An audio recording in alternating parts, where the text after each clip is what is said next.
이스트가 뭔 뜻인지 처음 보는 거야? 근데 뭔데? 이스트가 뭔데?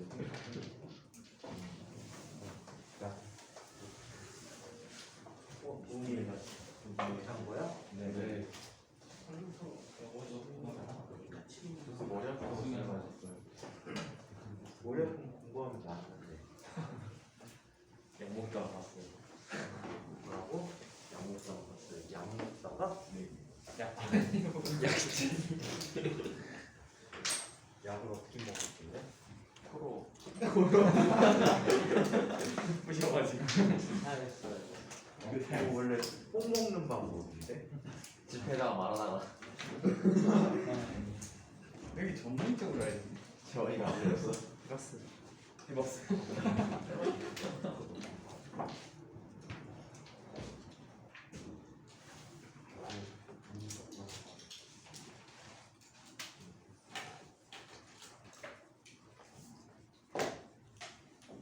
지난 시간에 우리가 여기까지 했죠?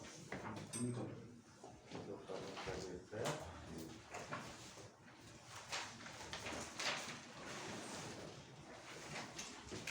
단열과정 안 했어요? 단열부터 다시 찾아. 단열과정 참 쉬운데? 단열이 아닙니다. 네 번째 단열과정을 한번 살펴보도록 하겠습니다.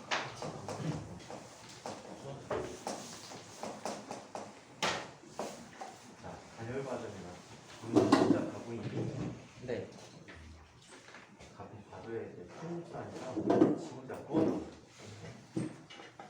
자 단열과정은 이런 과정이다. 열의 출입이 없는 과정이지 효과가 없는 그럼 열역함 7식에서 Q라고 하는 것은 델타 U 플러스 W다 라고 얘기했는데 이 값이 뭐가 되는 거지?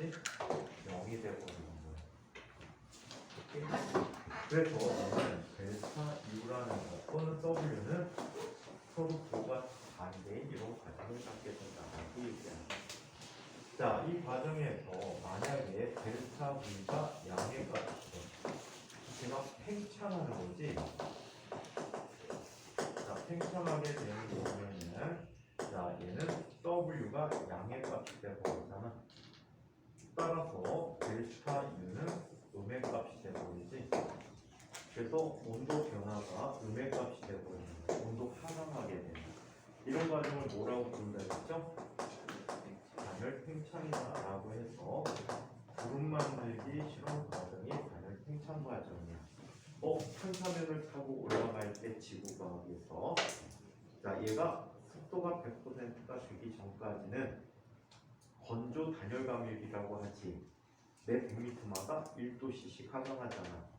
자 그리고 습도가 100%된 이후부터는 수균 단열 감염이라고 하지.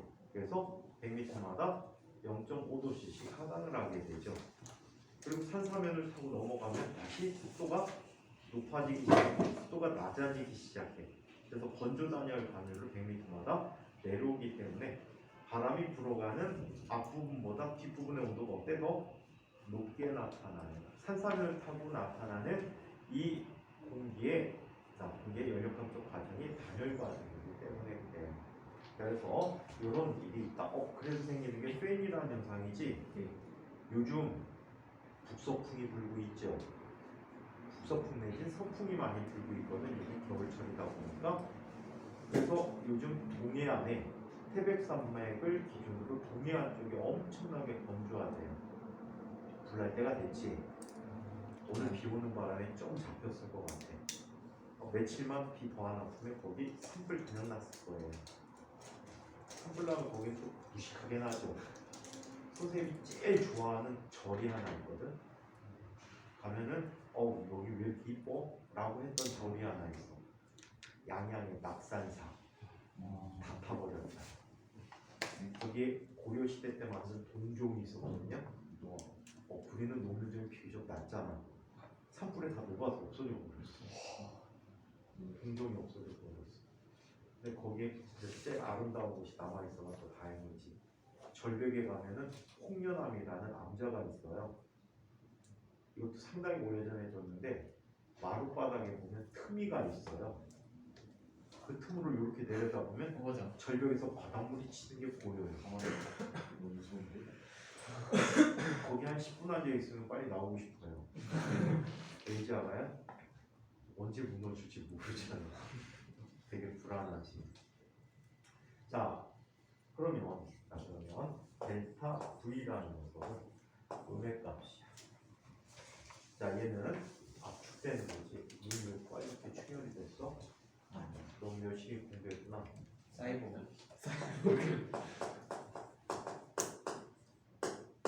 자, 얘는 축이 돼졌어.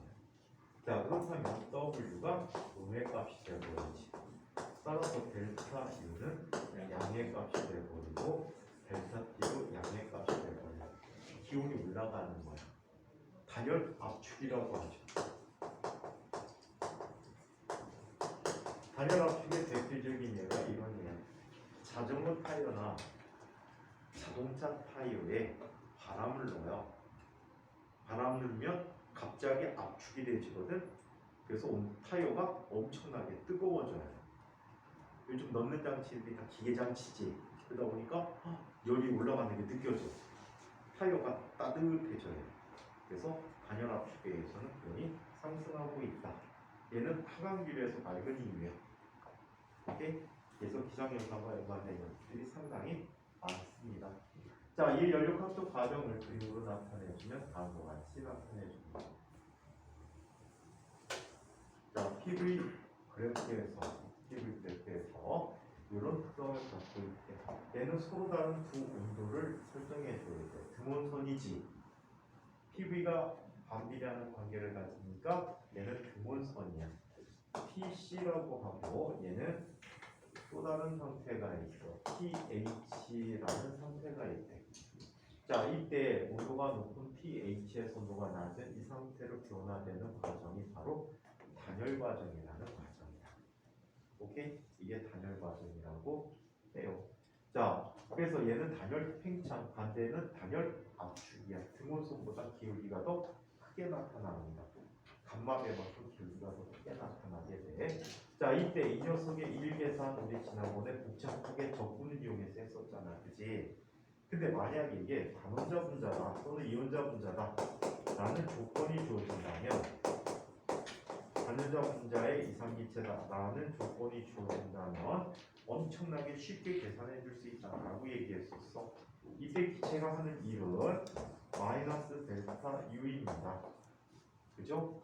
따라서 얘는 단원자 분자의 경우에 이 값이 얼마가 되지? 2분의 3 n월 온도 변화 델타 T가 생기는 거지. 오케이?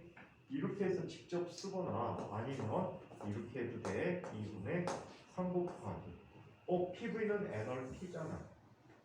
이때 값이 PFVF이고 이때 값이 PIVI라고 얘기한다면 PV는 n월 T 그대로 써주면 돼요. 얘는 PFVF 마이너스 PIVI인데 이 곱이 더 크지? 그래서 부호가 바뀌고 순서가 바뀌는 경우가 되겠지. 지난 시간에 이거 계산을 했었어요. 지난 시간은 감마라는 값을 가지고 계산했었지.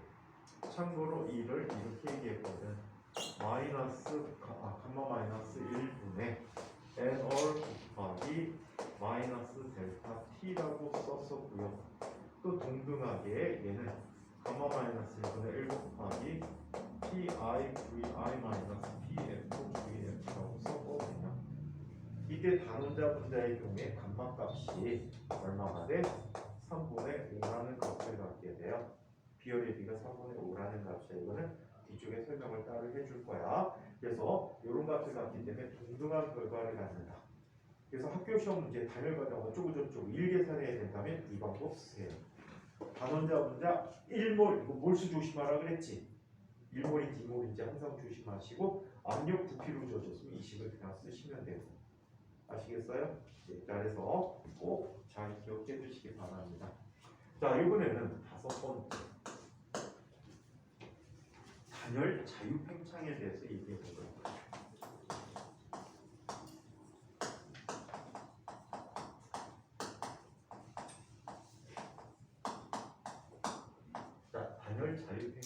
관계 사이트 볼게. 단열 자유 팽창이라는 것은 이런 관계를 단열 자유 팽창이라고 해요. 형준아, 네? 무슨 얘기가 그렇게 하고 싶어? 아, 제가 쓰고 있는 펜이 제 건지 아닌지 갑자기 까먹어. 심심하게 갖고 가와. 금패드나 은패 줄지 몰라. 그럼 무조건 이거는 쓰레기펜이라고 얘기해야 돼. 아니, 다이아몬드 펜 줄지도 모르겠다. 자, 이쪽에 이게 왜? 쓸모없는 말이에요. 쓸모없는. 세상에 쓸모없는 게 없지.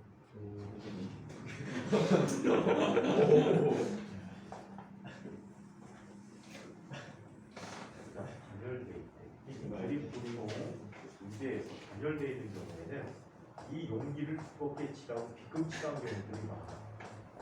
또는 진한 색깔로 표시되는 얘들은 거의 90% 이상 단열됐다는 뜻이 되고. 자, 여기에 쓸모 있는 것 같다니까 분명히 방구가 있어. 오. 얇은 막에 의해서 가두어져 있었어. 근데 얇은 막이 없어졌어요. 자, 그러면 여기 보면은 이 단열된 방안을 묘하게 이제 확산이 이루어질 거야. 자, 이때 열의 출입이 있어요, 없어요? 없어요. 없어요. 단열 과정이. 자, 그리고 뭐 자꾸 내 배를 보는 거야. 기분 나쁜데. 한 2주 사이에 2kg가 더 빠졌단 말이야. 많이 없어요. 아니, 근데 뭔가 많이 없어졌다고? 작년에 봤었어야 돼. 작년에 한 10kg 빠졌었는데 한 3주 사이에 한 거의 10kg 빠졌다가 왜 빠졌어요? 그때 식이장애가 생겼거든. 한 달 동안 한 공기 정도 먹었던 것 같아. 조금씩. 대신에 이제 영양보충은 그때 매일 먹었던 것 같아요. 소주를. 소주를 한 2개월 정도 매일 먹었던 것 같아요. 와. 간. 간? 그거 슈퍼간. 슈퍼간은 아니야. 간 약해. 메가. 그래서 간장약도 많이 먹었지. 자, 선생님 간 때문에 입원한 적이 있잖아요. 선생님은 워낙 위생적인 환경에서 어릴 때부터 자라와가지고 불결한 바이러스들이 전혀 없었거든. 선생님 그때 이제 한참 산에 많이 다닐 때야. 강화도에 많이 사네. 일주일에 바쁘지 않으면 일주일에 한 2번 많이 사는 많이산 날다가서 가고 많이산 눈 감고 다녔잖아. 결국 부수고 눈 감고 다녔어. 근데 그때 같은 학원 선생님들하고 같이 갔는데 처음 보는 사람이 뛴 거야. 처음 보는 사람이 떴어. 근데 내려와갖고 밥을 먹자고 밥을 먹는데 아니 큰 찌개 그릇 하나를 갖고 왔는데 덜어 먹어야 되잖아. 남들이 이제 식구도 아니고 그렇지. 아주 친한 사람하고 같이 먹는데 아주 친한 사람하고 그냥 먹어. 근데 처음 보는 사람도 있잖아. 거기다가 많이 봤는데 학원 사람이 아닌 사람도 있었어. 우리 학원 사람이 아니었다가 떠서 먹어야 되는데 그럼 숟가락 대고 먹는 거야. 그래서 몇 번 먹는데 이러잖아.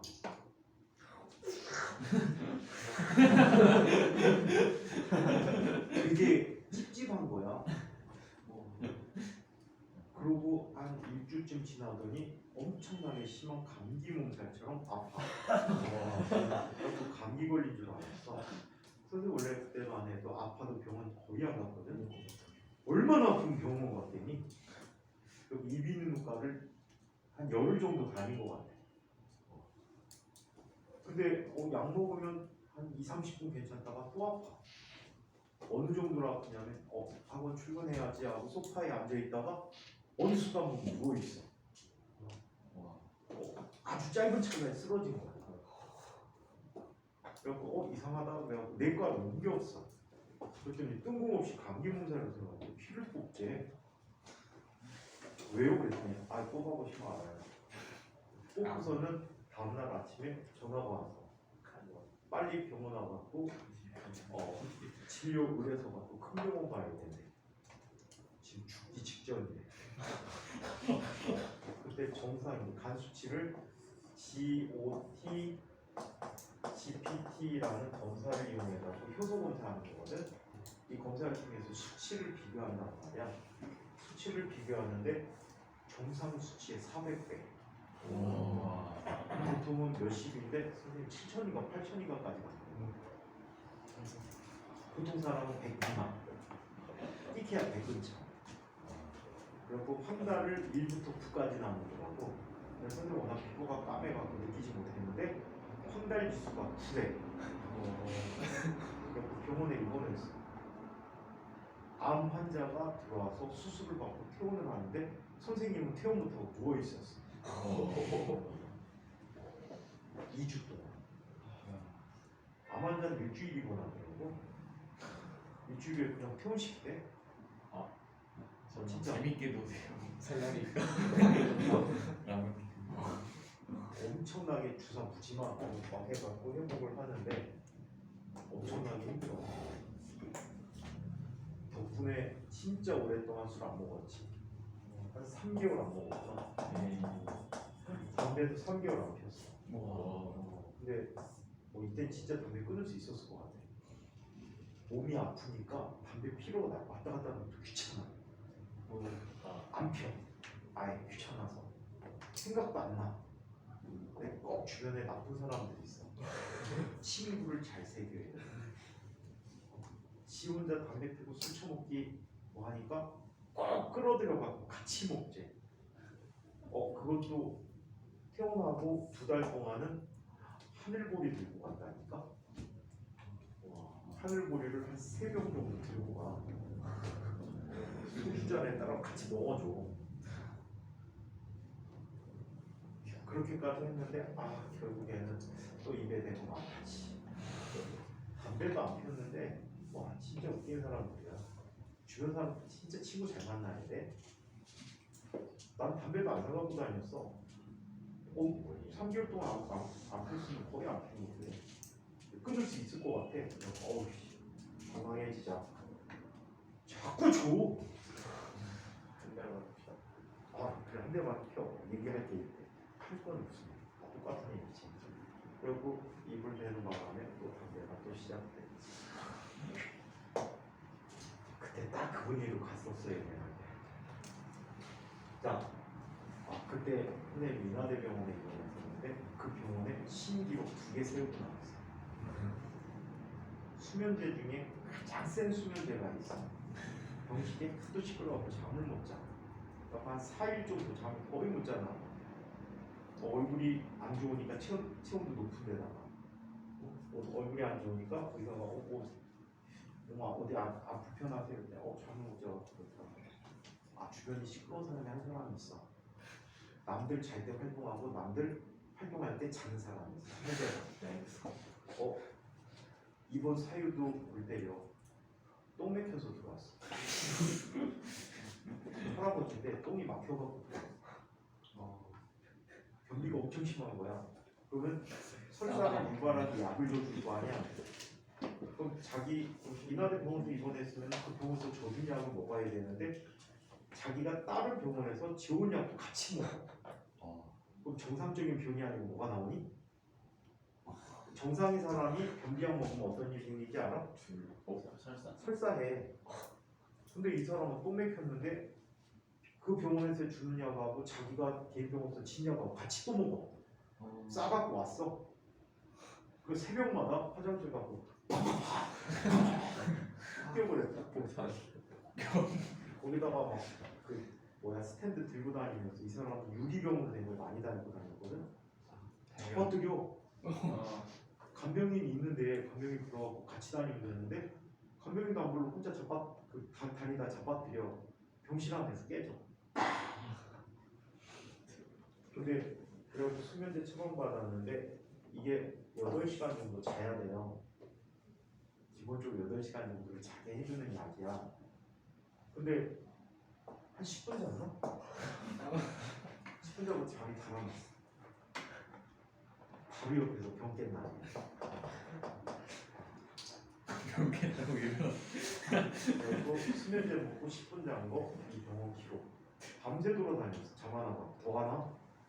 그랬더니 간호사들이 수면제 처방 들어갔는데 왜 안 주무세요? 안 드셨어요? 먹었는데 10분 자고 깼어요. 잠이 더 안 와요. 근데 뭐 아프는지 간이 나쁘면 증상일 때, 나이 먹고 술 먹을 때 이러면 술 먹으면 안 돼. 자꾸 피곤함을 느껴. 유난히 피곤함을 느끼고 무슨 생각에? 두 번째 구역질이나 헛구역질이든 아니면 뭐 먹으면 토해. 엄청 심하게 토해. 무기력감, 힘이 없어. 그리고 간에 이상이 있는 거. 그때는 술 끊어야 되는 새야. 그냥 얼굴이 저렇게 누렇게 우와 노력중인데. 누렇게 뜨다가 검게 벼. 민석이 이럴 수 있어. 병원에 입원한 간암 환자를 일고 있었는데 간암 환자 얼굴 색깔이 진짜 색깔이 이래. 피부 색깔 까매. 흑인 같아 흑인. 아프리칸 엄청 심하게 까매. 여지. 근데 이 병원에서 신기록이 되는데 이런 기록을 세웠지. 체온 43도 올라간 거 봤니? 와 죽는 거 진짜 단백질 변이야. 살았잖아. 체온이 43도까지. 단백질이 진짜 단백질 어떻게 해? 밥도 먹어. 효소가 있긴 있나 봐. 먹기만 하고 소화 안 돼. 약을 먹으면 해열제 먹으면 한 42도 근처까지 떨어져. 별로 그러다가 다시 30분 있으면 83도 올라가. 열기가 무한 공급. 그 찌개는 야 이거가 무슨 열기관을 난로도 못 쓰겠다. 여기다 라면 끓일 수 있을까? 잘 야 이거 계속 유지하고 그럼 내가 삶은 달걀 장사했지. 안고만 있으면 삶은 달걀 연료도 하나 안 쓰잖아. 그럼 달걀만 사다가 껴갖고 있으면 삶은 달걀 되니까 노루탕에 팔면 되잖아. 근데 이거를 계속 유지했어. 며칠 동안? 5일 동안. 근데 이게 왜 11호이냐면 40도가 넘어가면 혼수 상태에 빠진대요. 크게 몸이 안 좋으니까. 그러면 중환자실 간대. 의식이 없는 상태, 코마에 빠지는 거야. 근데 이러고 그냥 걸어다녔어. 그래서 그 병원 간호사들이 하도 신기하다고 다른 병동에 있는 사람인데 내 체온이 높다는 걸 알아갖고 막 그냥 지나다니면 병실 왔다 갔다 하면은 지나가다가 잠깐 와보세요. 체온 재봐 직접. 진짜네. 참으세요. 빨짱해. 근데 나중에 의사가 협박하더라고. 주치의가 빨리 체온 떨어뜨려야지 퇴원시켜드립니다. 그리고 약 3일 동안 그때가 좀 쌀쌀할 때야. 5월 초 3일 동안 얼음 팩을 5개를 껴안고 있었어. 24시간. 페트병에 물 채워놨는데 페트병에 물 채워 얼음 꽝꽝 얼었어. 녹는데 시간이 얼마 걸리게? 2시간. 한 3시간이면 다 녹아. 와. 그럼 또 일어나서 다 넣고 또 새거 꺼내갖고 혼자서 계속 10개씩 돌아가는 5개씩 돌아가는 썼지. 그러니까 3일 되니까 38도 정도까지 내려오더라. 이제 퇴원하셔도 됩니다. 이렇게 꺼냈지. 집에서 다 줘. 덕분에 한 3개월 쉬었더니 간이 엄청나게 좋아져가지고 간이 무지무지 좋아져가지고 술량 무지무지 늘었어. 잘못됐네. 실제로 그전까지는 한 7병 먹으면 안 힘들었거든. 근데 이거 여덟 병 하고 먹으면 나니까 20병 넘게 먹고. 찌개에 뭐 들어있던 거예요? 찌개 뭐가 들은 게 아니고 거기 있던 사람 중에 하나가 A형 간염 바이러스를 갖고 있었나 봐. 아. 누가 간염 있어요 써갖고 다니는 거 아니잖아. 그러니까 B형이나 C형 아니면 다 이렇지. B형이나 C형은 간암으로 발전하거든. 와. 이제 A형 간염은 단순 바이러스가 아니라 그냥 몸만 굳이 근데 보통 사람은 안 아프대. 보통 사람은 그냥 감기 기운 잠깐 있는 것처럼 하고 지나가는데 무지 아픈 케이스. 엄청나게 아픈 케이스. 죽었다 살아났어. 자, 그때 뭐 학원에 있다가 원장도 마음에 안 들고 죽겠는데 갑자기 앞으로 와서 한번 때려치웠지. 참 때려치기 좀 묘했었는데 그때 니네 15기, 16기, 14기 때구나. 13기 졸업시키고 14기, 15기에는 주로 가야지. 16기 중3 때. 니네 시스템 모르지?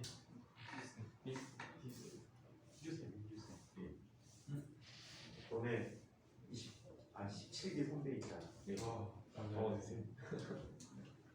그 선생님 중학교 2학년 때 얘기했어. 자, 그러면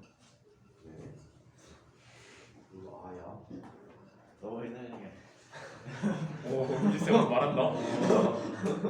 희지쌤들은 옛날 사람이라는 거지? 아니 그거 아닌데. 근데 좀 오래. 선생님은 좀 어떻게 돼? 2기 때부터 하는데? 우와. 선생님이 직접 가르쳐갖고 들여보내는 애들은 3기부터 보내. 김세권 선생님. 3분의 야. 1생. 정근일 씨. 가끔가다 선배들 오면은 강연해주고 뭐 설명해주고 하거든? 그럼 그때마다 물어봐. 내가 아는 애인지 아닌지. 이기 선배. 선생님이 보통 너네 69명 갈 때 가장 많이 보냈던 게 55명 보냈고요. 가장 적게 보낸 게 한 20여 명? 보통 한 40명 정도 보냈어요. 많이 알아요. 인과학에만 40명씩. 이제 인간밖에 없을 때야. 3기의 카이스트 고수는 성함이 뭐였지? 3기 아까 김세권. 김세권? 김세권. 김생기? 예. 2기 3기인지 모르겠어요. 2기는 선생님 4명입니다. 3개가 3기요 3기. 3기도 선생님이 가르쳐 들여보내는 4명밖에 안 돼요. 호 선수가 보냈다. 홍콩대학이가 거기 교수한다네. 카이스트. 카이스트? 홍콩대학에서 교수한 선배도 있어요. 우와. 좀 있으면 하버드대 교수 나올지 MIT나. 선생님 보고 있어. 자, 그러면 Q가 0이 돼요. 자, Q가 0인데 얘는 밀고 나가는 대상이 있어 없어? 막이 없어졌어. 그럼 밀고 나가는 아이가 그냥 확산해 버리는 거야. 그럼 1이 뭐가 되지? 0이 되거든. 다 0이야? 그럼 내부 에너지 변화도 0이 되어요. 온도 변화가 없네. 그치? 뭐냐? Q는 델타 U 플러스 W야. 얘 0이야. 얘 0인데 얘가 0이 아니라고? 아닐 수도 있잖아요. 네? Why? 선생님 무시하셔도 돼요. 2는 0이야? 2는 0이야? 3은 0이야? 골돌. 대웅 정신 차려. 10년 만에 찾았는데. 대웅이가 얘기하는 거는 엔트로피와 연관시켜 갖고 생각하는 것 같은데 0이야. 그건 엔트로피에 설명할 거야. 애매하게 뭐. 왜? 아니 대우 가끔씩 약간 너도 똑같이. 자기 혼자 그런 거 읽고 와가지고 대웅이? 딴지 걸어요 쌤들한테. 너도 유튜브 보는 아이구나? 아니에요. 옛날에 수학생들한테도 막 뭐는 뭐래요 막 이러고 딴지 걸고 정치 화내고 그랬잖아. 요즘에 화두에 떠오르는 거. 정수의 n제곱의 합이 마이너스라고 저저쪽 하는 거, 그치? 모의고사 때 원장쌤 때 그렇게 했다고. 너 뒤지지. 정상적인 수학이 아니니까. 그 이제 실공간에서 있는 일이 아니고 아마 그거 허수 공간에서 나타나는 일일 거야. 허공간에서. 허수 공간에서 일어나는 건 사실이 아니거든. 근데 그거를 유시버프인가? 칼텍인가 있는 수학과 박사과정 애가 유튜브를 찍는 애가 있어. 그걸 설명해 주더라고.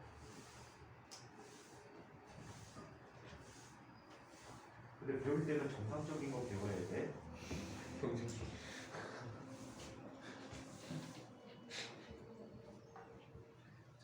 그러면 계속해서 한번 살펴볼게. 산에 올라가고 얘 같은 건 안 할게. 사이다병, 맥주병 뻥 딸 때 하얀 구름 생기는 것도 단열 팽창 때문에 생기는 일이야. 자, 그러면 지금부터 이제 엔트로피라는 얘기를 살펴보도록 하자. 열과 열 효율에 대해서 이야기해 보도록 할게.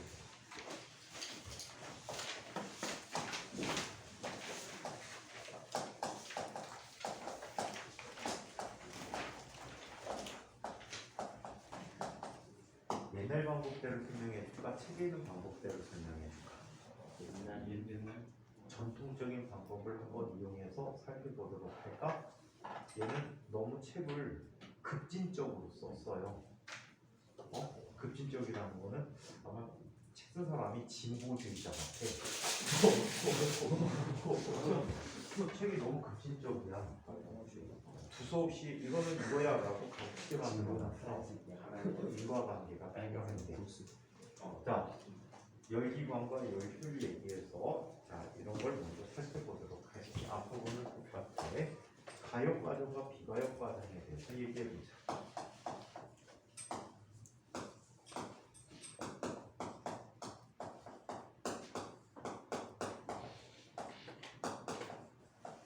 이거는 시험에 나오기는 좀 그렇고, 얘는 개념이 필요해. 가역과 비가역 현상을 한번 살펴보자.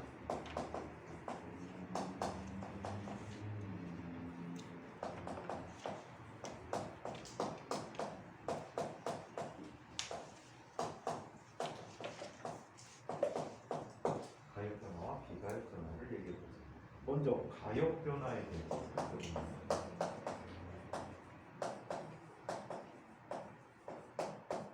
리버서블이야. 리버서블은 무슨 뜻이야? 되돌릴 수 있는 이라는 뜻이야. 역으로 오는 게 가능하다는 얘기야. 오케이? 얘는 원래 상태로 돌아올 수가 있다라고 얘기해.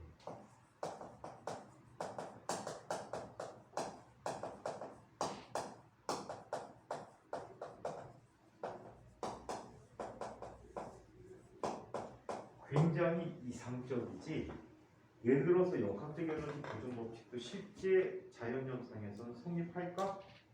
성립하지 않는단 말이야.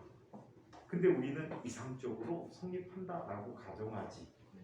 자연에서 이룰 수 없는 조건을 제시하지. 공기정이나 마찰이 없어.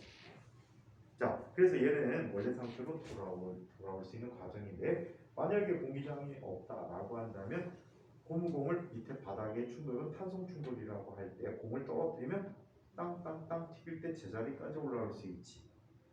또 진자를 갖다 놓고 움직이면 진자의 진동이 어때? 무한히 반복되겠지. 그죠? 공기저항이 있으면 어떻게 될까? 금세 멈출까? 약 한 7, 8년 전에 학생 학교 수행을 도와주느라고 진과계였는데 수행을 도와주느라고 진자 실험을 한번 해봤어. 실의 길이 1m, 추의 질량은 500g짜리를 매달아 놓고 진동을 시켰어요. 진동을 시켰는데 3시간 동안 내떴는데 3시간 동안 진폭이 거의 안 변하고 진동을 하더라고. 다음날까지 내두려고 했는데 다음날 어차피 딴 놈이 건드리면 꽝 되잖아. 그래갖고 그냥 멈추게 했는데 3시간 동안 진폭 변화가 거의 없을 정도야. 아주 멈추는데 오랜 시간이 걸리게 된다는 거지.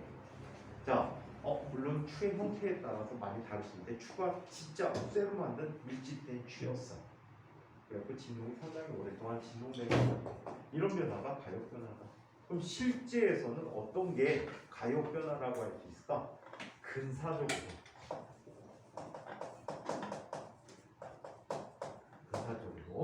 자, 단진자에서 한 번 내지 두 번의 진동 거의 가역적이라고 얘기할 수 있어. 오케이? 거의 가역이다. 자연현상에서 공기장에 미친 영향이 매우 작다는 거지. 자, 그 다음에 자, 지구의 공전.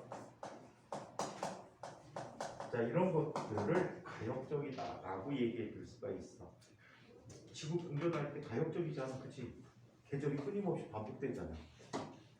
날씨는 다르겠지만, 자, 그래서 이런 것들을 가역적이라고 하는데 책에서 뭐라고 했는지 한번 읽어볼게요.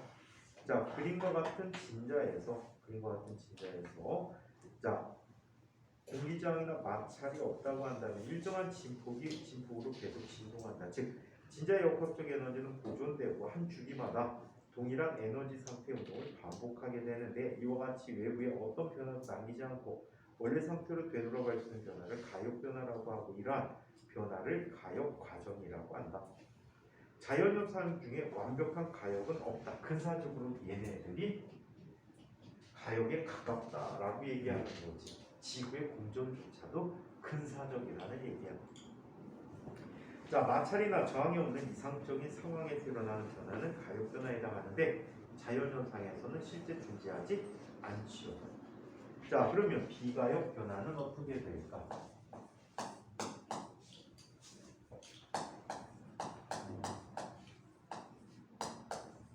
자, 비가역 변화에 대해서 보면 비가역 변화라는 녀석은 원래 상태로 돌아올 수 없는 거 아니냐? 대부분이 다 이렇지. 예를 들어서 아까 동준이가 모아놓은 방구 퍼져가는데 외부에서 아무 일도 안 하고 방구 분자를 아까 그 상태로 모여줄 수가 없어. 비가역적이라는 얘기야. 자, 그 다음에 자, 물에 잉크를 떨어뜨려요. 잉크들이 확산을 하겠지. 확산을 해서 원래 상태로 되돌아올 수가 없겠죠. 자, 그 다음에 공기저항이나 마찰이 있을 때 진자나 공의 운동들이 어때? 점점점 진폭이 작아지지. 이때 한번 발생한 에너지는 변화되는 에너지는 뭘로 변한다고? 대부분 열에너지로 변화돼. 열에너지가 에너지들의 종착역이에요. 주위의 온도를 올려주고 에너지가 퍼져버려요. 주위에서 열을 다시 모으려면 또 다른 에너지가 필요해요. 그래서 자발적으로 터진 에너지들을 열에너지들을 모아서 쓸 수가 없다. 비가역적이라고 해줄 수가 있어요. 자, 책에서 보죠. 실제로 진자는 공기저항, 마찰 등에 의해서 시간이 지날수록 진폭이 감소하다 결국엔 정지한다. 언젠가는 정지한다. 아까 3시간 동안 진폭 변화 없었다는데 3일이 되고 4일이 되고 5일이 되면 언젠가는 멈출 것이다. 아무리 성능이 좋아도 지구에서는. 자, 이 진자가 다시 원래 상태로 돌아가려면 외부에서 진자에 일을 해줘야 한다. 스스로 원래 상태로 돌아갈 수가 없다. 비가역적이다라고 해. 또 물속에 잉크방울을 떨어뜨려서 잉크가 확산되는 일이 일어나지만 퍼져 있는 잉크가 저절로 다시 모여서 잉크방울이 되는 일은 결코 일어나지 않는다. 이처럼 외부의 어떤 변화도 남기지 않고 원래 상태로 되돌아가지 못하는 변화를 비가역 변화라고 하고 이런 과정을 비가역 과정이라고 한다. 자연현상은 거의 모두 비가역 변화이며 변화 과정에 관계없이 개 전체의 에너지는 항상 일정하게 보존된다. 다만 쓸 수 없는 에너지로 변해가는 거지. 전체 에너지는 보존되는데 열 에너지와 같이 쓸 수 없는 에너지로 변해간다는 얘기야. 자, 한편 비가역 변화가 진행된 후에 자발적으로 원래 상태로 돌아갈 수가 없다. 원래 상태로 돌아가려면 형준아 뭘 해줘야 된다고?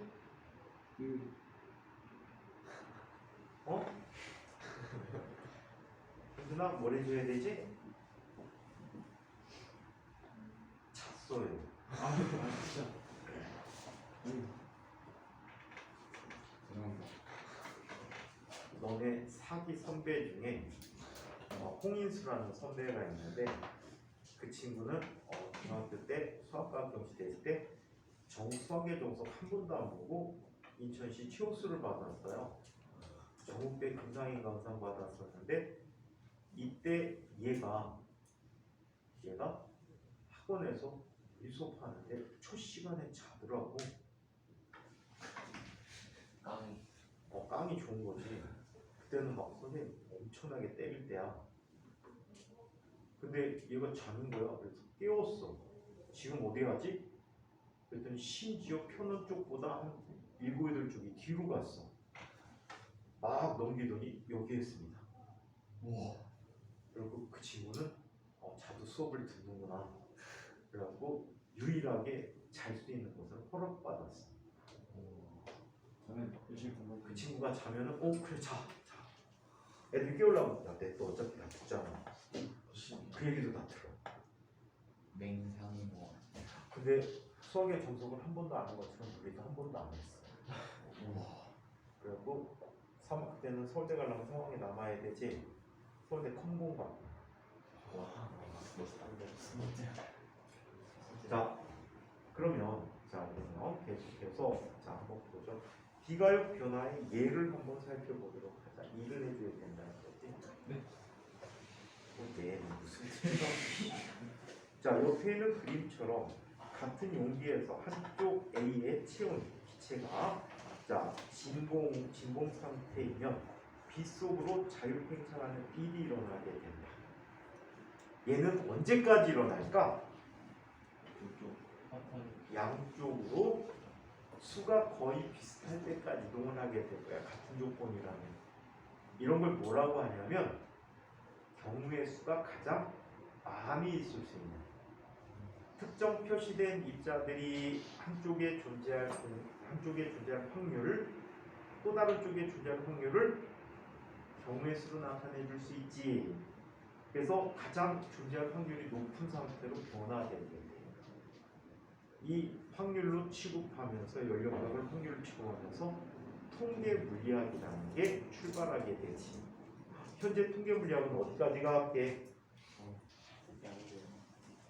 양재학하고 다른 분야에 바보야. 금융공학까지 갔어요. 금융물리학이라는 분야가 생겼었어.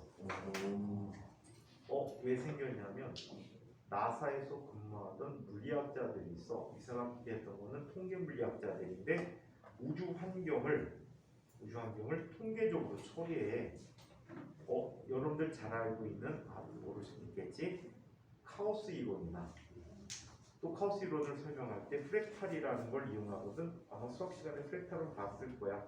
특정 규칙적인 무리에 반복되는 패턴을 갖게 하는 것. 이런 프랙탈이나 프랙탈 등을 이용해서 카오스 이론을 설명하는데 우주 공간을 미지의 세계로 취급하고 변수들을 넣어줘서 그 환경을 예측하는 거야. 그 환경을 예측하는 프로그램들을 물리학자들마다 다 따로따로 지 프로그램을 만들어서 비교하고 있었어. 근데 그 중에 한 사람이 너무 재밌은 나머지 약 10년 동안의 미국의 경제 상황을 이 컴퓨터에 입력을 했어. 그랬더니 미래를 예측해줘. 주식 변동을 예측해주는 거야. 그래갖고 심심해갖고 $10,000,000를 넣었어. 근데 그게 굉장히 짧은 시간 안에 우리 돈으로 1,000억이 넘게 됐어. $10,000,000는 약 1,000몇백만 원 정도 돼. 그거하고 우리 돈으로 1,몇백억을 벌었어. 그러니까 다른 나사에 있는 다른 통계 물리학자들도 어떻게? 내 것도 한번 해볼까? 그래서 자기 것도 해보니까 수익을 상당히 많이 얻게 되는 거야. 그래갖고 그때 처음 한 사람이 나사를 그만두고 월스트리트로 갔어요. 미국 주식시장으로. 그래갖고 자기가 직접 투자를 하지 않고 컨설팅을 합니다. 왜 직접 투자를 안 할까? 잃을 수도 있잖아. 컨설팅 해주면 남의 돈이잖아.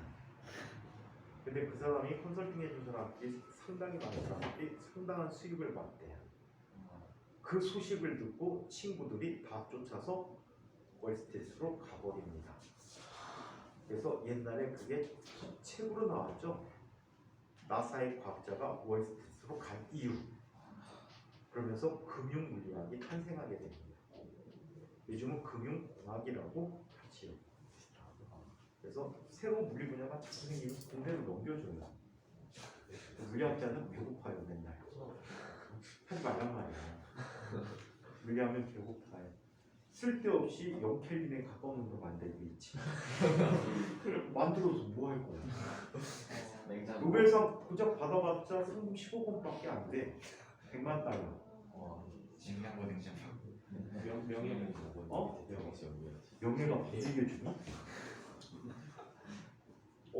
러시아의 수학 장군이 계신데 이름은 뭐 까먹었는데 이분이 남제 중에 하나를 해결한 분이 있어. 근데 이분이 러시아 국립 수학원인가 해갖고 과학원인가 해갖고 거기에 연구원으로 있었어. 근데 러시아가 소련이지 구소련이 붕괴되면서 실직을 한 거야. 더 이상 연구 안 할 거야. 다 나가주세요. 해고당한 거야. 그래서 이 사람이 옛날 레닌그라드 지금 상트페테르부르크가 고향인데 여기 와서 평생 수학 공부밖에 안 한 사람이 할 수 있는 일이 아무것도 없어. 슈퍼에서 계산도 못해. 이런 사람이 할 수 있는 거라고는 국어밖에 없대요. 그래서 국어를 하고 있었어. 근데 이 사람 소식을 아무도 모르고 있었대. 근데 이 사람이 필즈상에 수상이 된 거야.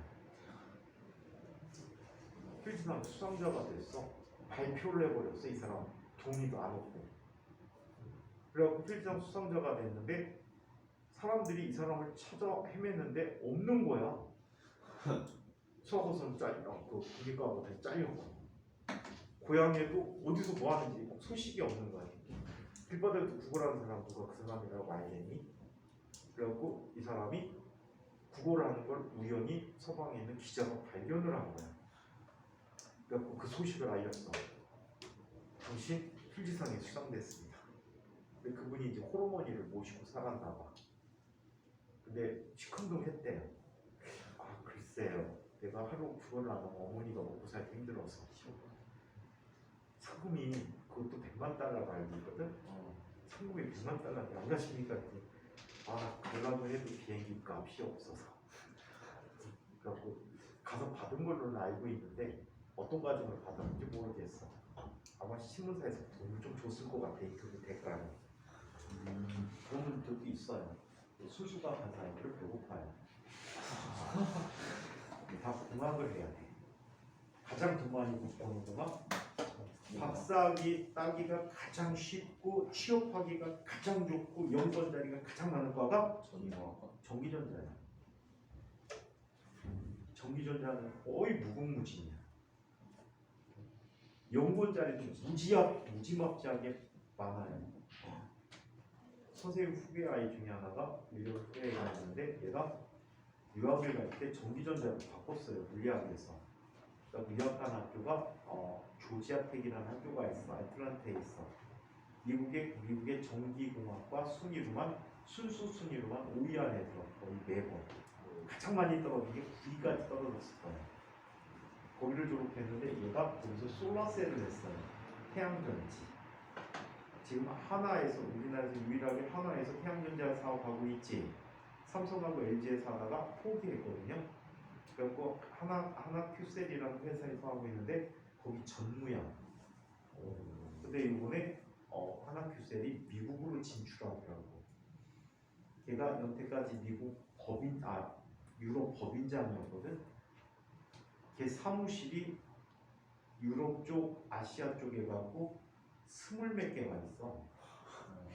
20몇 개 사무실인데 거기마다 다 비서가 있어. 그리고 비행기 타고 얘 매일 세계를 떠돕니다. 사무실 순방. 근데 미국 사업을 하나도 못 들어갔는데 미국 사업에 이번에 들어가게 됐대. 그리고 바이든이 엄청 큰 기대를 하고 있더라고. 솔라셀 기술이 세계 최고야. 하나가. 중국 애들은 저가형이지. 저가형에다가 무슨 물질을 쓰는지도 모르는 불분명한 물질들을 많이 써. 그래갖고 품질면이나 신뢰성 면이나 가장 좋은 게 현재 하나 큐셀 거래.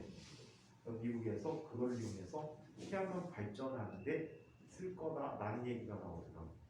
그럼 얘는 또 사전제입니다. 자, 선생님하고 되게 친했던 후배야.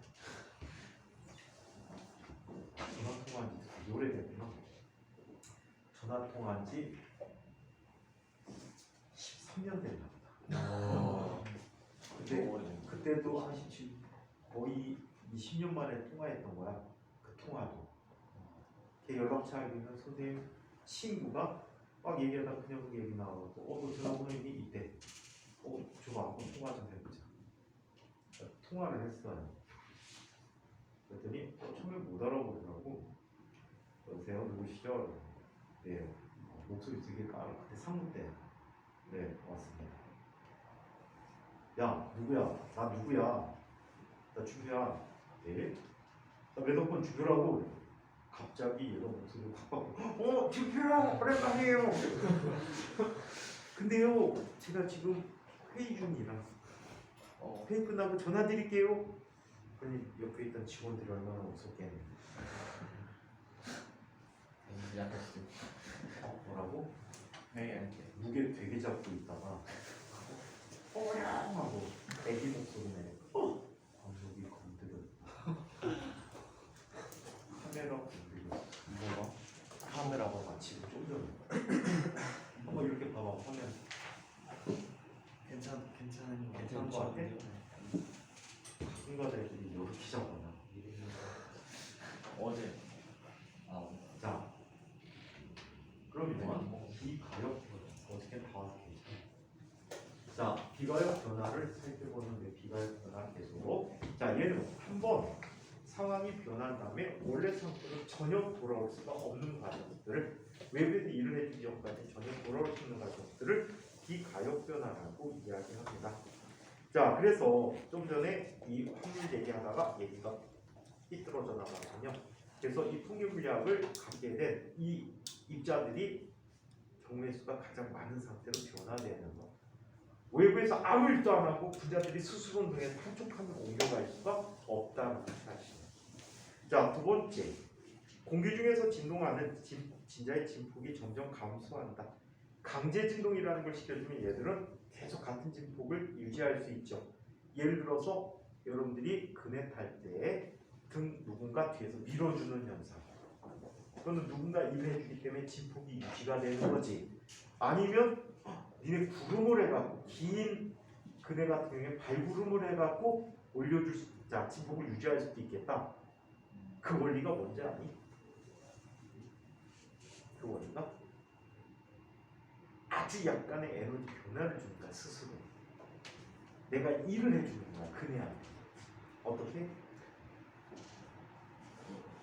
멀리 올라갈 때는 내 몸을 어떻게 해주니? 숙여줘. 그 다음에 내려오면서 몸을 어때? 발걸음하면서 펴주게 돼. 그 작은 변화 갖고도 진폭이 유지되어 줄 수 있어요. 강제 진동 시켜주는 이해가 되지. 자, 잉크를 물에 떨어뜨렸을 때 잉크가 확산되는 것, 온도가 다른 두 물체를 축축시켜 놨을 때 열이 고온에서 저온으로 이동하는 것. 오늘 이 부분을 증명을 할 거야. 여름 고온에서 저온으로 이동한다는 걸 증명하게 될 거야. 그 밖에 생활 속의 예를 보면, 자, 방의 한쪽에서 동균이가 방구를 꼈더니, 자, 이때 방구 냄새가 방 전체로 퍼지지만 그 반대로 방구 분자들이 모여서 동균이 똥구멍으로는 안 들어갈 수가 없죠. 자, 차가운 물과 뜨거운 물을 섞으면 미지근해지지만 얘들이 자발적으로 찬물과 더운 물로 나뉘어지지가 않지요. 그렇게 될 수가 없다. 자, 한편 옥수수 알갱이를 팝콘 알갱이로 만들 수는 있지만 팝콘 알갱이가 옥수수 알갱이로 돌아가는 일은 없다. 자, 그러면 이 책은 엔트로피부터 나왔는데 연력학 제2법칙에 대한 표현들부터 한번 살펴보도록 할게요. 연력학 제2법칙에 대한 표현.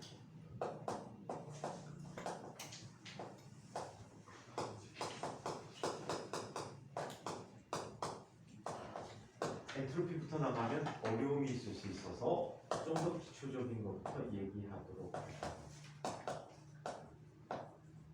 자, 연력학 제2법칙에 대한 표현을 살펴보는데 첫 번째 표현은 켈빈과 플랑크의 표현이라고 해요. 켈빈 여러분들 알고 있는 그 켈빈이야. 절도도 수상하신 분이지. 이분이 귀족이야. 그래서 켈빈이 기사명이야. 자기명이야. 그래서 로드 켈빈이야. 이름은 톰슨이야. 원래 이름이 톰슨이야. 톰프슨 말고 톰슨. 다른 톰슨이야. 전자발전하고 상관없는 거잖아. 이 톰슨인데 되게 부럽지. 뭐가 부러울까? 결혼을 3번 하셨어. 와. 자, 자, 슬라브. 아, 지금 왜 과학자들은 이혼이 많을까? 연구에 빠져 살아가 가정에 소홀한 부분이 많대요. 그래서 과학자들이 이혼하는 경우도 되게 많아요. 아인슈타인도 이혼했지. 아, 아인슈타인 바람 났어.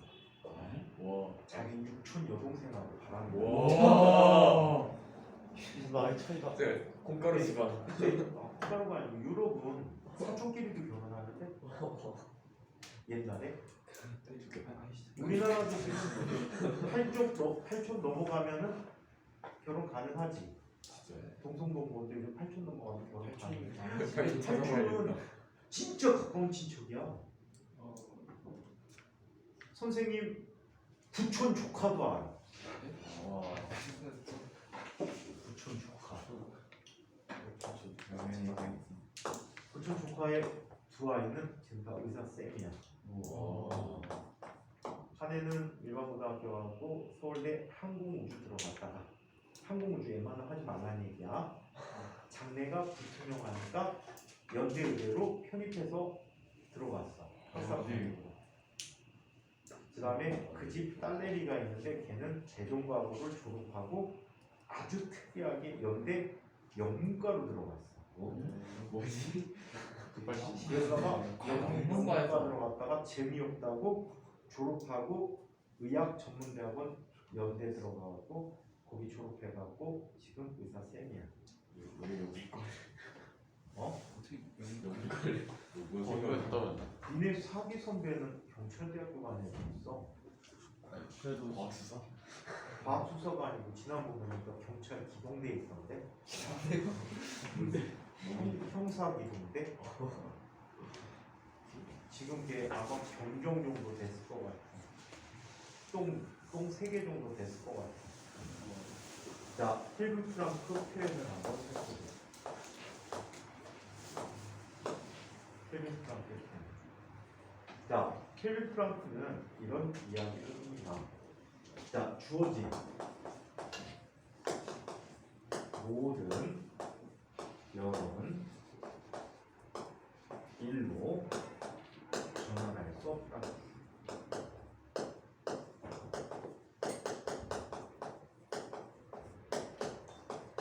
다만 일부 열만. 자, 일부 열만 일로 전환시키고.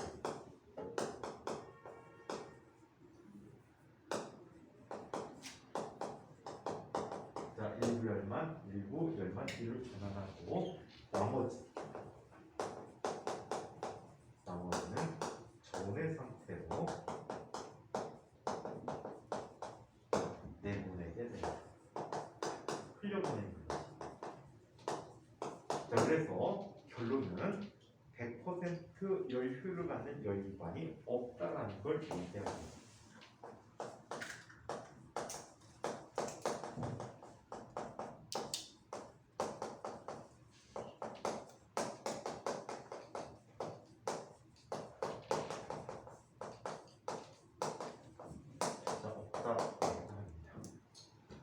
여기서 시험 문제 자주 나오는 그림이 있어요.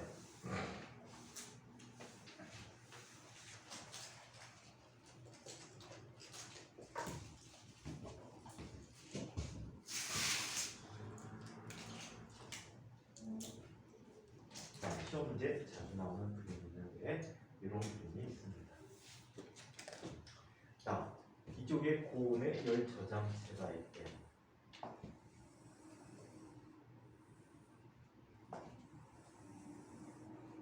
얘는 TH라고 하는 고온중입니다. 자, 그리고 아래쪽에 저온의 열 저장체가 있어요. PC라고 해요. 이때 구온의 열 저장체에서 열을 뽑습니다. 자, 뽑아서 일부는 일로 전환시켜줘요. 나머지 부분을 전해 상태로 흘려보냅니다. 자, 이쪽에서 흡수한 열 에너지를 QH라고 하고 흘려보낸 녀석이 QC라고 할 때, 이때 자 해준 일의 크기를 W라고 해줍니다. 자, 이때 열을 일로 전환시켜주는 이 영역을 뭐라고 불러? 열기관이라고 부르죠. 그러면 에너지 보존에 의해서 이렇게 쓸 수 있지. W라고 하는 것은 QH-QC라고 불러줄 수 있겠지. 맞아요? 또는 QH라고 하는 녀석은 QC 더하기 뭐가 돼? W가 돼버린다 라고 얘기해 줍니다. 오케이? 얘는 열기관은 대부분 다 무슨 기관이라고 해? 순환기관이라고 해. 원래 상태로 돌아오게 돼. 그래서 연료값 제일법칙 갖고 설명하면 이렇게 얘기하기도 합니다. 이건 이 책 표현이야.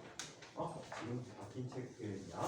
자, 연료값 제일법칙에서 Q, I자 열은 델타 U 플러스 W가 되는데 원래 상태로 돌아오니까 델타 U가 뭐가 되지?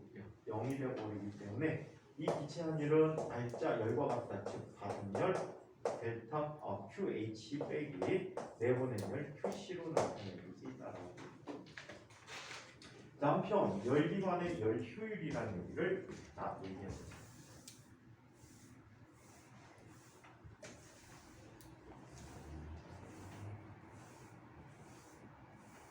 자, 열기관의 열 효율 얘기를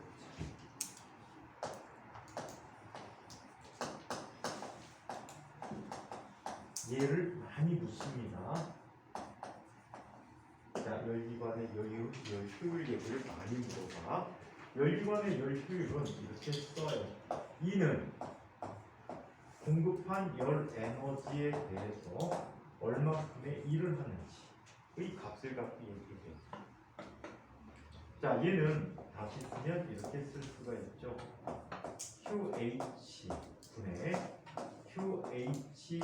QH-QC라고 쓰죠. 그래서 얘는 1 마이너스 QH분의 QC가 자 나타나는데 이 값은 항상 누구보다 작다고? 1보다 작다. 자, 1보다 작다는 건 QC가 뭐가 될 수 없다는 얘기야? 0이 될 수 없다는 얘기야. 연료값 제2법칙에 대한 표현에서 QC가 0이 될 수 없다라고 얘기했는데 이게 발전을 해서 절대 용도가 될 수가 없다라는 얘기가 돼버려요. 오케이? Q가 0이라면 온도가 0이어야 되겠지. 근데 그럴 일이 없기 때문에 얘네들은 절대 용도를 만들 수 없다라는 연료값 3법칙을 도입하게 된다고 합니다. 자, 아무튼 이게 열기관의 열 효율이라고 해요. 굉장히 많이 묻습니다. 오케이? 계산하는 거 굉장히 많이 묻으니까 잘 기억해야 됩니다. 사람들이 만든 열기관의 열 효율은 자 가장 좋아봤자 얼마 정도가 되는데 아무리 좋아봤자 40% 정도밖에 안 된다라고 얘기합니다. 40%가 사람이 만든 열 효율이야. 그러면 사람 엄청나게 좋은 열기관이야. 왜? 포도당을 생산하는데 얼마의 열 에너지가 필요하지? 688kcal 또는 책에 따라 686kcal의 열량이 필요하단 말이야. 근데 포도당 1몰이 분해를 하게 되면 호흡 과정을 통해서 분해하면은 ATP 몇 개가 만들어지죠? 32개? 32개. 요즘 줄었니? 32개. 옛날에 38개였는데 뭐뭐 어쩌고저쩌고 해서 줄었다는 말이 있긴 하던데 이거를 계산하면 688kcal에 약 보통 1 ATP 하나당 ADP로 전환될 때 평균적으로 7.3kcal가 되거든. 그래서 이거를 1몰에 대한 양을 다 계산하면 약 40%가 됩니다. 이거 지난번에 때문에 뭐뭐 하는 것 때문에 뭐가 바뀌어가지고 38 ATP에서 좀 줄었다라는 얘기 들은 것 같긴 하다. 38 ATP야 막 뻑뻑 우겼더니 줄었대. 한번 여쭤봐봐. 까먹었어 내가.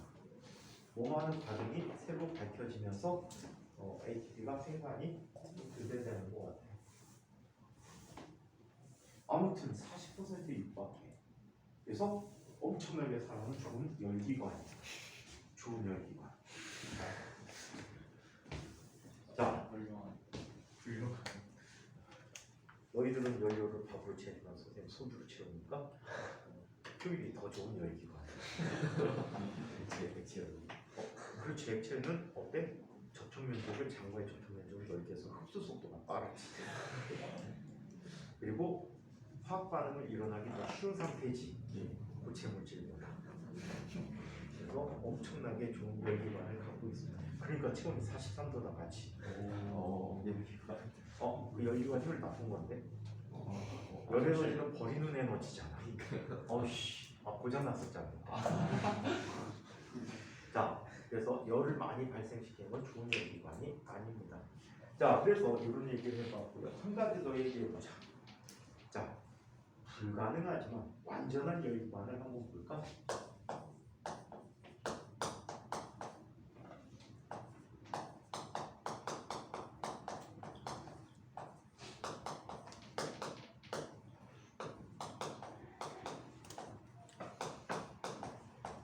불가능하지만 완전한 열기관을 한번 보자. 어떤 걸 그리고 가니 내가 지금? 어떤 걸 그리고 가니? 완전하대? 완벽한 거야. 불가능하다고 얘기했으니까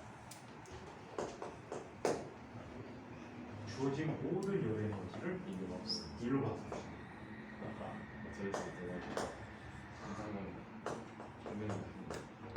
이거 만들면 노벨상 맞습니다. 근데 여기가 법칙이잖아.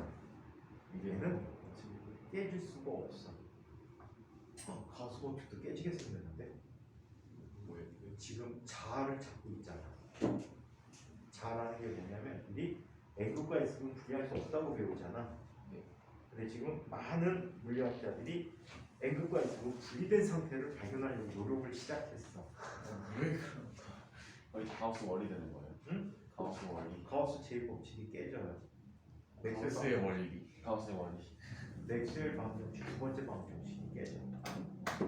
맥스웰 방정식 두 번째 방정식의 의미는 자기 홀극이 존재하지 않는다는 거예요.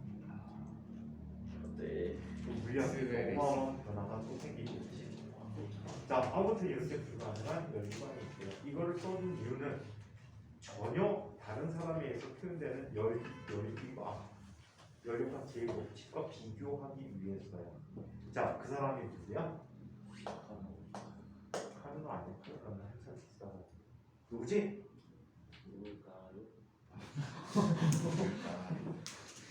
누굴까? 엔트로피를 처음 정의한 사람. 클라우지우스. 자, 클라우디우스.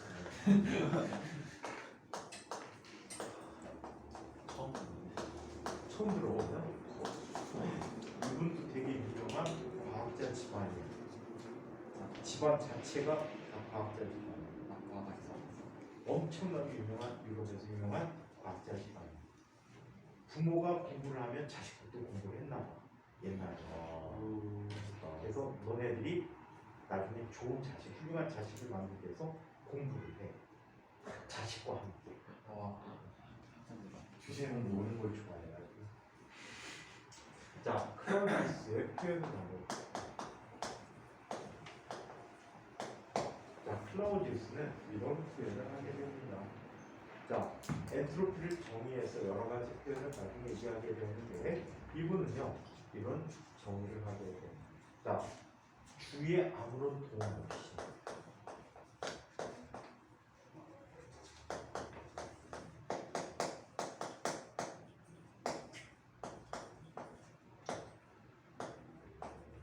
자, 이런 도움이 없다는 것은 일이 뭐가 된다는 얘기야? 필요하다는 얘기지. 일이 없으면 안 된다는 얘기야. 자, 아무런 도움 없이 저온의 열 저장체에서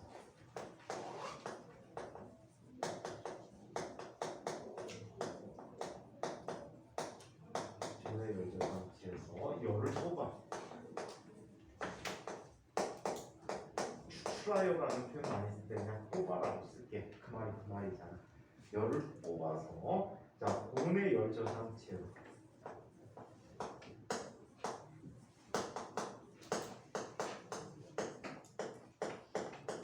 열 저장체로 자, 열을 이동시킬 수 없어.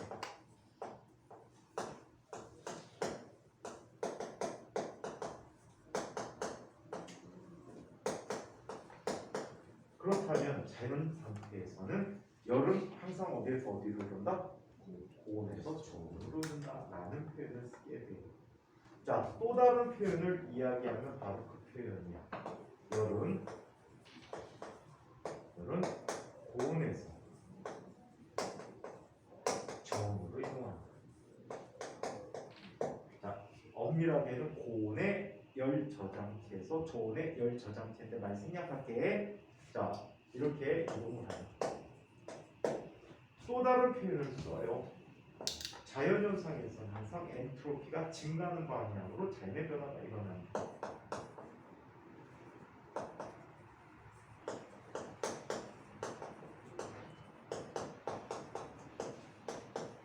엔트로피라는 걸 정의하게 되는데 이 엔트로피가 무질서도라고 이야기할 수 있는 부분입니다. 그냥 쉬운 개념에서 무질서. 너무 형이상학적 우리가 쉬운 편으로는 무질서한 정도를 비교해주는 값으로 얘기해주면 될 것 같아. 자, 그래서 엔트로피가 증가하는 방향으로 일어납니다.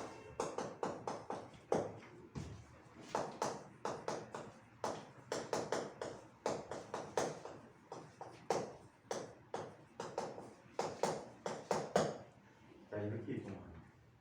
자, 이 표현을 설명하기 위해서는 냉동기라는 걸 살펴봐야 돼. 냉동기에 대해서 얘기해보자.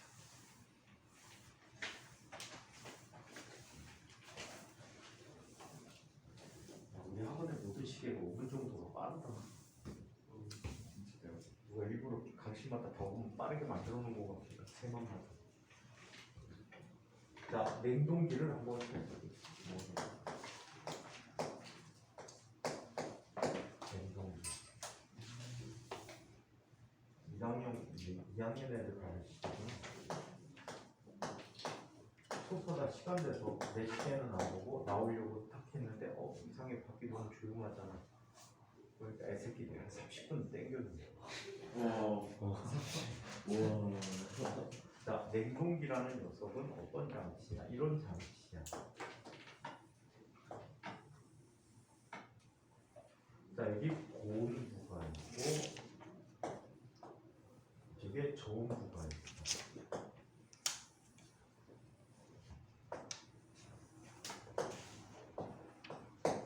이때 저온부에서 열을 뽑아서 고온부로 보내줍니다.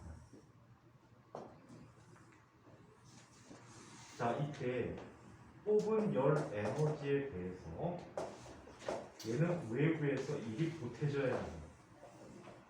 자, 일이 보태져서 고온으로 QH의 열을 보내준다라고. 이 장치가 바로 냉동기인데 조심할 게 있어. 이 냉동기는 얘가 중요할까? 얘가 중요할까? 냉장고는 내부 온도가 중요하냐? 실내 온도가 중요하냐? 실내가 중요해? 냉장고가? 너 냉장고 속에 사는 거 아니야? 그럼? 누가 대답했어? 냉장고는 음식 썩든 말든 밖이 시원하면 되는 거야? 에어컨. 그렇다. 차가운 온도를 유지하려면 얘가 중요한 거야. 오케이? 자, 그래서 얘는 이렇게 이야기해 줄 수가 있어. COP 또는 K 값으로 주로 사용하는 코이피션트 오브 퍼포먼스야. 코이피션트는 개수야. 오브 퍼포먼스는 실행하다, 그지? 또는 작동하다 이런 의미를 갖고 있어도 책마다 번역이 틀려. 할리데이는 작동 개수라고 얘기할 거야. 그리고 어떤 책들은 실행 개수라고 얘기할 거야. 자, 그래서 이렇게 불리우는 값이 있는데 이 값은 다음과 같이 정의하고 있다. 얘는 얘가 중요하다라고 그랬지. 뽑은 열의 에너지가 QC야. QC분의 W가 되는 거야. QC라는 열을 뽑기 위해서 얼마큼의 W가 필요할까? 라는 얘기예요. 보통 이 값이 요즘 4 내지 5 정도 값에 닿는다라고 하더라. 자, 또는 얘는 이렇게 얘기할 수 있어. QH-QC분의 QC라고 쓰게 돼. 얘는 냉동기야. 그런데 같은 원리로 작동하는 또 다른 아이가 또 있어. 누가 있니? 열 펌프라는 게 있어. 이 냉동기는요, 이런 거야. 지가 차가운 온도를 유지해. 그럼에도 불구하고 악착같이 열을 뽑아서 밖에다가 버려. 그러니까 냉장고 뒤쪽 가면 따뜻해. 여름에 냉장고 뒤로 가면 덥다. 그 다음에 여름에 LED 텔레비전 켜고 자지 마. 덥다. LED 텔레비전 열 엄청나게 나오거든. 덥다. 끄고 자면 시원해. 선생님 거기다 자다가 언뜻 화면에다 손댔다 깜짝 놀랐어. 뜨거워가지고. 여름에. 자, 열 펌프라는 녀석은 누가 중요하니? 이 방안 온도가 중요한 거야. 바깥에 상관없어. 내 추운 바깥쪽에서 열을 뽑아서 방 안에다 넣어주는 장치야. 그러면 누가 더 중요해? 얘는 따뜻한 데가 중요하지. 그래서 열 펌프의 실행 개수는 거꾸로 해. W분의 QH가 돼요. 그래서 관점이 달라요. 얘는 QH-QC분의 QH가 나오시고 아시겠어요? 자, 그래서 열 펌프와 냉동기를 이용해서 클라우디스 표현, 그 다음에 누구 표현? 켈빈 플랑크의 표현을 얘기해봤는데 다음 시간에 클라우디스 표현의 열 펌프부터 새로, 냉동기부터 새로 설명을 해드리고 두 표현이 전혀 다른 표현이지. 켈빈 플랑크 표현하고 전혀 다른 표현이야. 클라우디스 표현이. 근데 왜 이게 연력학 제곱을 설명하는지 그 이유를 밝혀드릴게. 지금은 없어진 학교가 있는데 ICU라는 학교가 있었거든. 카이스트하고 합병을 해버렸어. 한국정보통신대학. 그래갖고 전교생이 200명도 안 됐지. 취업률 400%. 그래갖고 카이스트하고 합병이 돼버렸는데 그 학교 입학 문제에 이걸 비교하는 문제가 많이 여기 있었어요. 자, 여기까지 하시고 다음 시간에 계속 하도록 할게요.